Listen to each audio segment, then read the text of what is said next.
2 BHK flat with 1110 SFT లో ₹1,00,00,000 మాత్రమే. Bachupally Kennedy global school కి 1 నిమిషం దూరంలో. నమస్తే, నేను విజయ్. తిరుమల లడ్డు విషయంలో జరుగుతున్నటువంటి వివాదం అందరికీ తెలిసిన విషయమే. అయితే తాజాగా నిన్న సుప్రీంకోర్టు కొన్ని కీలకమైనటువంటి వ్యాఖ్యలను చేసింది ఈ వివాదం పైన. ముఖ్యంగా సిట్ దర్యాప్తును కొనసాగించాలా, లేదంటే వాటి స్థానంలో కేంద్రానికి సంబంధించి ముఖ్యంగా స్వతంత్ర ప్రతిపత్తి కలిగినటువంటి దర్యాప్తు సంస్థ ద్వారా విచారణ చేయించాలా అనే దాని మీద ఇప్పుడు అందరూ కూడా ఎలాంటి నిర్ణయం రాబోతుంది అనే దానిపై అందరూ ఆసక్తిగా ఉన్నారు. అయితే తదుపరి విచారణ గురువారానికి వాయిదా వేశారు. సో ఆ రోజు జరగబోయేటువంటి విచారణ ఎలా ఉండబోతుంది, ముఖ్యంగా నిన్న జరిగినటువంటి సుప్రీంకోర్టులో నిన్న జరిగినటువంటి ఆర్గ్యుమెంట్స్ ఎలా ఉన్నాయి, దీనిపైన మనతో పాటు విశ్లేషణ చేయడానికి మనతో పాటు ఉన్నారు హైకోర్టు అడ్వకేట్ కాకర్ల చంద్రశేఖర్ గారు. నమస్తే చంద్రశేఖర్ గారు. నమస్తే సార్. నమస్తే సార్. సార్, నిన్న దాదాపు 5 మంది ఈ వివాదం మీద పిటిషన్స్ వేశారు సుప్రీంకోర్టులో. సో సుప్రీంకోర్టుకు సంబంధించినటువంటి 2 న్యాయమూర్తులు కూడా కొన్ని కీలకమైనటువంటి వ్యాఖ్యలు చేశారు. గురువారానికి కూడా ఈ కేసుని విచారణని వాయిదా వేశారు. సో నిన్న జరిగినటువంటి వాదనలు, మీరు అక్కడ సుప్రీంకోర్టులోనే ఉన్నారని తెలుస్తుంది, ఆ వాదనలు ఎలా జరిగాయి, ఆర్గ్యుమెంట్స్ గురించి డీటెయిల్గా ఏమైనా చెప్పగలరా? సార్ నమస్తే సార్. ముఖ్యంగా ఇక్కడ 5 సుప్రీంకోర్టులో 5 దాకా పిటిషన్స్ వేయడం జరిగింది సార్. ముఖ్యంగా నిన్న జరిగిన వాదనలు గౌరవ ద్విసభ్య ధర్మాసనం, గౌరవ సుప్రీంకోర్టు ద్విసభ్య ధర్మాసనం జస్టిస్ బిఆర్ గవాయ్ గారి నేతృత్వంలో, మరియు అలాగే జస్టిస్ గౌరవ సుప్రీంకోర్టు జస్టిస్ కేవి విశ్వనాథ్ గారి ద్విసభ్య ధర్మాసనంలో చాలా వాడివేడిగా జరిగాయండి. ముఖ్యంగా మీరు ఇక్కడ చూసుకున్నట్టయితే నిన్న జరిగిన వాదనల్లో చాలా పిటిషన్స్ ఫ్రేమ్ అయ్యాయండి. మనం చూసుకుంటే సుబ్రహ్మణ్య స్వామి గారు, మాజీ ఎంపీ, అలాగే మాజీ టిటిడి చైర్మన్ వైవి సుబ్బారెడ్డి గారు, వారితో పాటు మరో 3 కూడా వేశారు. మరో ముగ్గురు గురించి కూడా చెప్తున్నానండి. విశ్వ హిందూ పరిషత్ గురించి, విశ్వ హిందూ పరిషత్ వాళ్ళు విహెచ్పి ఇంటర్నేషనల్ సెక్రటరీ బజరంగ్ బగ్రా గారు, వారంతా తిరుపతిలో కేంద్రీకృతమై వారు కూడా ఒక పిటిషన్ వేయడం అండి. ముఖ్యంగా వారు తీసుకున్నది, మిగతా విషయాలు కూడా మనం మాట్లాడదామండి. వారు తీసుకొచ్చిన ప్లీ సుప్రీంకోర్టు దగ్గర తీసుకొచ్చిన ప్లీ ఏంటంటే, సుమోటోగా ఈ ఎంతవరకు అడల్టరేట్ జరిగింది లడ్డూని, సో దీంట్లో కల్ప్రిట్స్ ఐడెంటిఫై చేయాలని చెప్పేసి విశ్వ హిందూ పరిషత్ వారు పిటిషన్ వేయడం జరిగిందండి. అదే విధంగా మన హిందూ సేనకు సంబంధించి అక్కడ కూడా ఒక పిల్ ఫైల్ చేయడం జరిగిందండి. హిందూ సేనకు ప్రెసిడెంట్ కి సంబంధించి హిందూ సేన ప్రెసిడెంట్ సుర్జిత్ సింగ్ యాదవ్ గారు వేస్తుంటే వందల మంది, ముఖ్యంగా 100 కోట్లలో ఉన్న హిందువుల మనోభావాలు దెబ్బతింటాయి. ఇది ఒక పెద్ద సెంటిమెంట్, దీని యొక్క సనాతన ధర్మాన్ని ముఖ్యంగా కాపాడాలి. సో ఇందులో కేంద్రం కూడా, ముఖ్యంగా సుప్రీంకోర్టు ఇలాంటి విషయాలు ఉన్నప్పుడు జోక్యం చేసుకుంటూ దీనికి ఒక రెగ్యులేటరీ ఫ్రేమ్వర్క్ ఏర్పాటు చేయాలన్న విషయంతో చంద్రశేఖర్ గారు వైవి సుబ్బారెడ్డి గారు ఆయన మీద జరుగుతున్నటువంటి విచారణకు సంబంధించి నిలిపివేయాలి, సిట్ దర్యాప్తును కూడా నిలిపివేయాలంటూ కూడా ఆయన సుప్రీంకోర్టులో పిటిషన్ వేశారు. అలాగే సుబ్రహ్మణ్య స్వామి గారు కూడా పిటిషన్ వేశారు. ఈ 5 మంది వేసినటువంటి పిటిషన్స్ ఒకే అంశానికి సంబంధించినయా, లేదంటే వేరు అంశాలు ఇందులో ఉన్నాయంటారు? ఇక్కడ ముఖ్యంగా మనం చూసుకున్నట్టయితే ఒక్కొక్కరి ప్లీ ఒకే రకంగా ఉన్నా కూడా టోటల్ గా పొలిటిసైజేషన్ ఎందుకు చేస్తున్నారు, ఈ ఇష్యూని పాలిటిసైజేషన్, దట్ ఈస్ కాల్డ్ యాజ్, దీన్ని ఇక్కడ మన భారతదేశంలో 2 ఉంటాయండి. ఈ భారతదేశంలో భ్రమణమే మొత్తం ఒక పాలిటిక్స్, ఒక రిలీజియన్. ఈ పాలిటిక్స్, ఈ రిలీజియన్ అనేది ఒక గ్లోబ్ లాంటిదండి మన ముఖ్యంగా మన భారతదేశంలో. ఇవి 2 చాలా సెన్సిటివ్ విషయాలు. సో అందుకోసమే ముఖ్యంగా గౌరవ సుప్రీంకోర్టు ధర్మాసనం దీని మీద కొన్ని కీలక వ్యాఖ్యలు కూడా చేయడం జరిగిందండి. ఎందుకంటే ఇది 100 కోట్ల మంది మనోభావాలు దెబ్బతినే విషయాల్లో కొంచెం జాగ్రత్తగా ఆచితూచి, ముఖ్యంగా కాన్స్టిట్యూషనల్ పోస్ట్ లో ఉన్న వాళ్ళు జాగ్రత్తగా ఆచితూచి అడుగులు వేయాలంటూ కొన్ని కీలక వ్యాఖ్యలు కూడా చేయడం జరిగిందని దాని గురించి నేను పూర్తిగా ఇప్పుడు వివరిస్తానండి. మన స్వామి గారు చేసిన పిటిషన్ లో ఉన్న, మనం ఒక్కొక్కరి గురించి ప్లీజ్, ఈ 5 పిటిషన్ లో ముఖ్యంగా ఎర్రం వెంకట సుబ్బారెడ్డి గారు వేసిన పిటిషన్ డైరీ నంబర్ 43985/2024 గా ముఖ్యంగా 23వ తారీఖునే వాళ్ళు రిజిస్టర్ చేయడం జరిగిందండి. ఇమ్మీడియట్ గా తక్షణమే కేంద్రం కానీ గౌరవ సుప్రీంకోర్టు ధర్మాసనం దీన్ని పర్యవేక్షించి ఒక రెగ్యులేటరీ ఫ్రేమ్వర్క్ చేయాలి అన్న ఉద్దేశంతో ఆయన పిటిషన్ వేయడం జరిగిందని ఫస్ట్ రెస్పాండెంట్ గా ఎర్రం వెంకట సుబ్బారెడ్డి గారు స్టేట్ ఆఫ్ ఆంధ్రప్రదేశ్ ని చేర్చడం జరిగిందండి.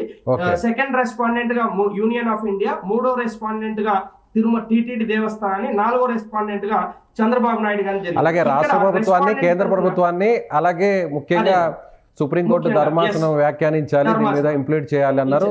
అలాగే సీఎం గా ఉన్నటువంటి చంద్రబాబు గారిని కూడా దీంట్లో ఇంప్లీడ్ చేశారు. ఇంప్లీట్ చేసేసారండి, చేశాకే వేశారు ఇందులో. ఇక్కడ ముఖ్యంగా స్టేట్ ఆఫ్ ఆంధ్రప్రదేశ్ నుంచి సుప్రీంకోర్టు సీనియర్ కౌన్సిల్ అయిన ముకుల్ రోహత్గి గారు ఎన్నో కేసులు తను వాదించారు. సో ఆంధ్రప్రదేశ్ తరఫున ముకుల్ రోహత్గి గారు పాల్గొనడం జరిగిందండి, తన వేడి వాదనలు వినిపించడం జరిగింది. యూనియన్ ఆఫ్ ఇండియా నుంచి మీకు తెలిసే ఉంటుంది, గౌరవ supreme court solicitor general Tushar Mehta గారు తమ వాదనలు వినిపించడం జరిగింది. టిటిడి తరపున ముఖ్యంగా ఆంధ్రప్రదేశ్ గౌరవ టిటిడి దేవస్థానం తరపున సీనియర్ అడ్వకేట్ సిద్ధార్థ్ లూత్రా గారు తమ వాదనలు వినిపించడం జరిగిందండి. ఇదే అండి జరిగింది. ఇంకా మనకు సుబ్రహ్మణ్య స్వామి గారి తరపున చూసుకుంటే సీనియర్ అడ్వకేట్ రాజశేఖర్ రేవ్ గారు వారి వాదనలు వినిపించండి. ముఖ్యంగా నిన్న జరిగిన ఈ కేసుని, ఈ 5 పిల్స్ ని కలిసి ఒకసారి వాదించినప్పుడు జస్టిస్ బిఆర్ గవాయ్ గారి ధర్మాసనం, ద్విసభ్య ధర్మాసనం, సుప్రీంకోర్టు జస్టిస్ కేవి విశ్వనాథన్ గారి ద్విసభ్య ధర్మాసనం ఏమనిందంటే, ముఖ్యంగా ఈయన ఎవరైతే ఈ ముకుల్ రోహత్గి గారు కానీ వీళ్ళు ఉన్నారో, వీళ్ళు స్టేట్ గవర్నమెంట్ కి వాదించేటప్పుడు తమ వాదనలు వినిపిస్తూ వైవి సుబ్బారెడ్డి గారు వేసిన పిటిషన్ అయినా కూడా ఈయన మన డాక్టర్ సుబ్రహ్మణ్యం స్వామి సీనియర్ బీజేపీ లీడర్ గారు వేసిన పిటిషన్ కూడా ఒకే రకంగా ఉన్నాయి. రెండింటిని కలిపి ఒకేసారి వాదనలు వినాలని కోరుకుంటే, సో గౌరవ ద్విసభ్య ధర్మాసనం కూడా ఆ విధంగానే వారి వాదనలన్నీ ఇటు పిటిషనర్ కౌన్సిల్ తరఫున అయితేనే ఉంది, అటు రెస్పాండెంట్ కౌన్సిల్ కూడా పూర్తిగా వినటం జరిగిందండి. ఆ వినటం జరుగుతూ కొన్ని తీవ్రమైన వ్యాఖ్యలు కూడా చేయడం జరిగింది. దీనికి సంబంధించి కూడా ఏం జరిగింది అనేది కూడా మనం నిన్న జరిగినటువంటి విషయం అంతా కూడా అందరికీ తెలిసిన విషయమే. అయితే గురువారం జరిగేటువంటి విచారణలో ముఖ్యంగా ఇందులో కేంద్ర ప్రభుత్వం జోక్యం చేసుకోవాలి అనేటువంటి ఒక వ్యాఖ్యలు కూడా సుప్రీంకోర్టుకు సంబంధించినటువంటి న్యాయమూర్తులు వ్యాఖ్యానించారు. అదేవిధంగా సిట్ని కంటిన్యూ చేయాలా, ప్రజెంట్ ఇప్పుడు సిట్కు సంబంధించినటువంటి దర్యాప్తు కూడా మొదటి దశ విచారణ కూడా పూర్తి అయింది. దీనికి సంబంధించి విచారణ ఏం జరిగిందనేటువంటి అంశాలను కూడా, విచారణలో వాళ్ళు గ్రహించినటువంటి అంశాలను కూడా డీజీకి కొద్దిసేపటి కిందటనే వారు తీసుకురావడం జరిగింది ఆయన దృష్టికి.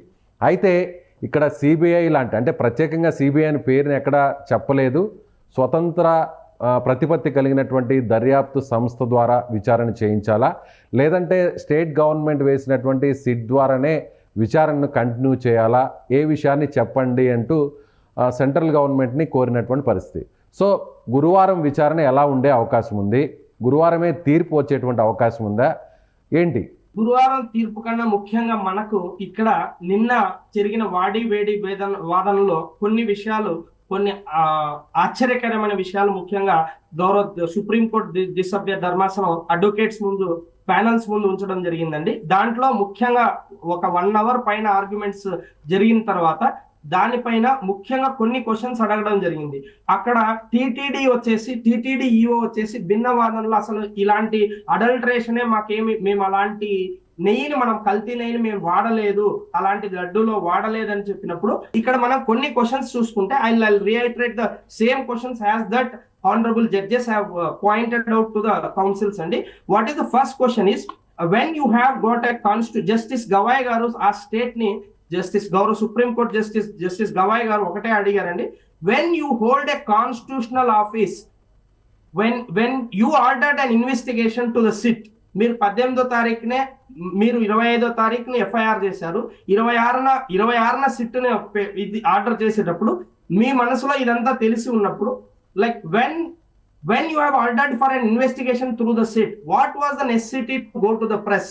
మీరు ప్రెస్ ముందుకు వెళ్ళి ఎందుకు 100 మందిని అవసరం ఏం వచ్చిందని చెప్పేసి జస్టిస్ గవాయ్ గారు అడగడం జరిగిందని. అదే విధంగా ఇంకొక విషయం కూడా జస్టిస్ విశ్వనాథన్ గారు దానికి యాడ్ చేస్తూ అక్కడ ఉన్న వాదనలు మొత్తం రిపోర్ట్స్ అన్ని చూస్తూ, you get the report on July 18th, మీకు July 18th రిపోర్ట్ వచ్చింది, అన్లెస్ మీకు July 18th రిపోర్ట్ వస్తే మీరు దాన్ని, unless you are sure, how did you go for public, మీరు దాన్ని షూర్ గా చూసుకోకుండా సెకండ్ ఒపీనియన్ తీసుకుండగా ఎందుకు ఇలా చేశారు? అసలు జస్టిస్ గవాయ్ గారు కూడా దీనికి అనుసంధానంగా వారు ఏమడిగారంటే, వెదర్ ద దీనికి కౌంటర్ గా, అంటే మీరు చెప్తున్న దాని ప్రకారం జరిగినటువంటి వాదనలో సిద్ధార్థ లూత్రా, అంటే మీరు అన్నట్టుగా టీటీడీ తరపున ఏపీ గవర్నమెంట్ తరపున వాదించినటువంటి సిద్ధార్థ లూత్రా గారు ఎలాంటి అంశాలను ఆయన లేవనెత్తారు, కౌంటర్ గా ఆయన చేసినటువంటి వాక్యాలు నేను చెప్తున్నాను.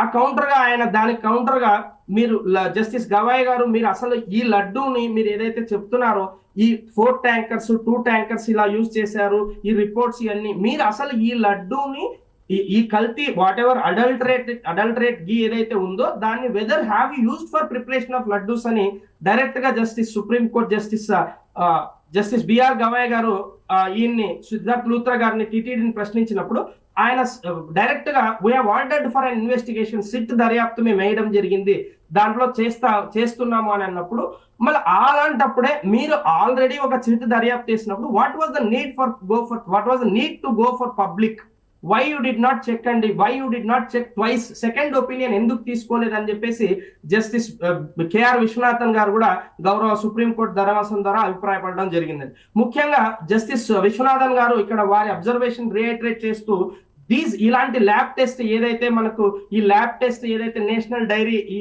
ఎన్డీడీబీ నేషనల్ డైరీ బోర్డ్ ఇది ఉంది కదా, national development dairy board, NDDB reports కానీ ఈ రిపోర్ట్స్ ఏమున్నాయి, ఇలాంటివి ఏ కాంక్రీట్ ఎవిడెన్స్ లేదు, ప్రైమా ఫసి అంత లేనప్పుడు ఎందుకు దీన్ని అంతగా ఇది చేయడం. కానీ మా దృష్టిలో ఏంటంటే this is not a final order, ఇది ఫైనల్ ఆర్డర్ కాదండి. అక్కడ విన్నాక ఇది వేడి వాదనలు కంప్లీట్ గా జరిగాక కొన్ని వ్యాఖ్యలు అయితే చేయడం జరిగింది.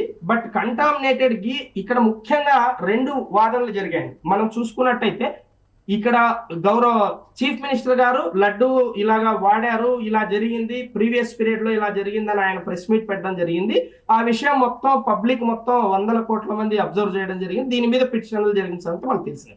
ఇక్కడ గౌరవ ఈఓ గారు, ఎవరైతే ఈఓ గారు ఒక 4 days తర్వాత జాయిన్ అయిన ఈఓ గారు, మేము అసలు కల్తీ లడ్డే దీంట్లో వాడలేదని చెప్పడం, ఇది గౌరవ సుప్రీంకోర్టుని ప్రత్యేకంగా ఆకర్షించిందని మనం చెప్పుకోవచ్చు. రైట్ సార్, ఇప్పుడు సిద్ధార్థ లూత్రా గారు ఆయన కౌంటర్గా ఆయన ఏమీ వాదించడం జరిగింది, ముఖ్యంగా ఇప్పుడు అంటే సిట్ని కొనసాగిస్తారా లేదంటే కేంద్ర ప్రభుత్వం ఆధీనంలో ఉన్నటువంటి ప్రత్యేకంగా స్వతంత్ర ప్రతిపత్తి కలిగినటువంటి దర్యాప్తు సంస్థనే ఉన్నా ఇందులో ఇన్వాల్వ్ చేసేటువంటి అవకాశం ఉందా విచారణలో? ఆ విషయం పైనే గౌరవ విశ్వవిద్య ధర్మాసనం సూటిగా ముకుల్ రోహత్గి గారిని సూటిగా డైరెక్ట్ గా క్వశ్చన్ చేయడం జరిగిందండి.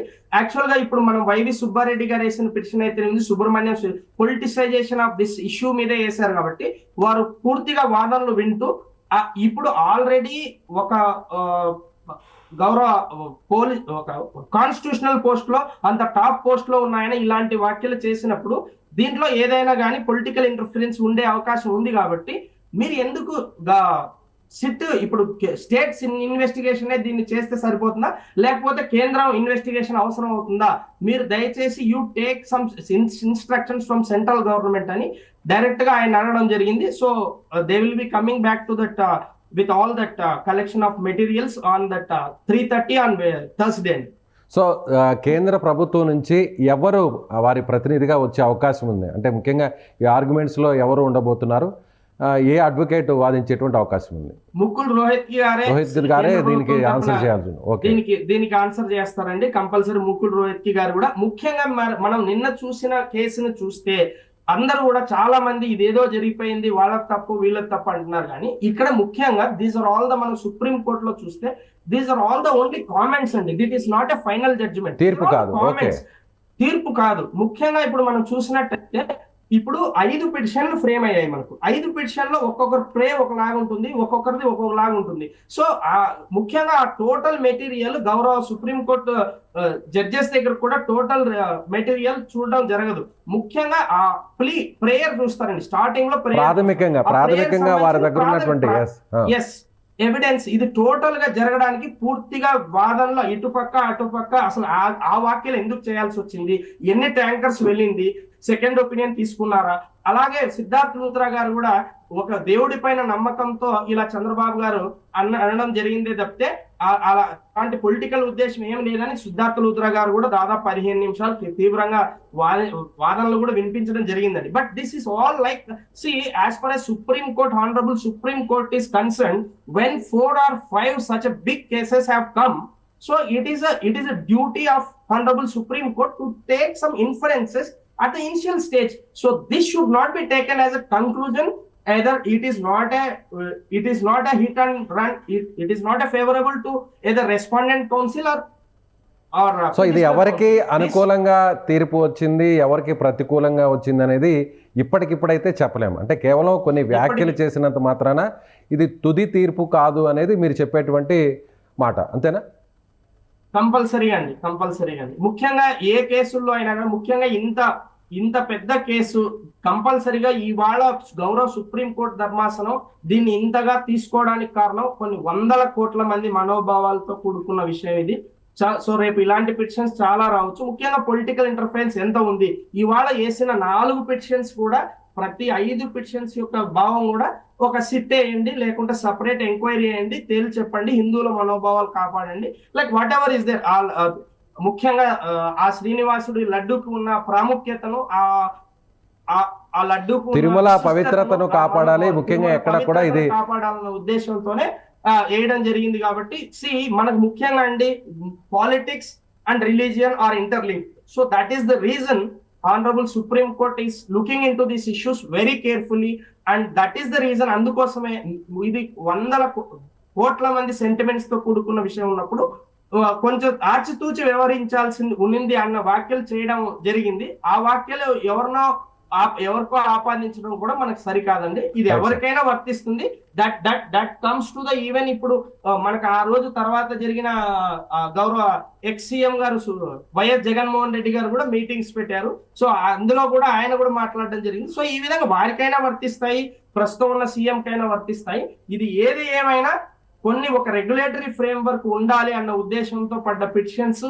అందుకోసమే దీన్ని విభిన్న కోణాల్లో గౌరవ సుప్రీంకోర్టు ద్విసభ్య ధర్మాసనం చూస్తుందని నేను భావిస్తాను. రైట్ సార్, థ్యాంక్ యూ అండి. Thank you so much Chandrashekar గారు. ఇది హైకోర్టు అడ్వకేట్ చంద్రశేఖర్ గారు చెప్తున్నారు. ముఖ్యంగా నిన్న సుప్రీంకోర్టు కొన్ని కీలకమైనటువంటి వ్యాఖ్యలు మాత్రమే చేసింది. ఇది తుది తీర్పు కాదు, ఇంకా కూడా తదుపరి విచారణలో లేవనెత్తేటువంటి అంశాలు, అక్కడ జరిగేటువంటి వాదనలు బట్టి తర్వాత తీర్పు కూడా ఉంటుంది. ముఖ్యంగా ఆధారాలను బట్టే సుప్రీంకోర్టు ఇచ్చేటువంటి తీర్పు కూడా ఆధారపడి ఉంటుందనేది కూడా చంద్రశేఖర్ గారు చెప్తున్నారు. Thank you so much. Suman టీవీలో మీ పర్సనల్ అండ్ బిజినెస్ ప్రమోషన్స్ కోసం కింది నెంబర్కి కాంటాక్ట్ చేయండి.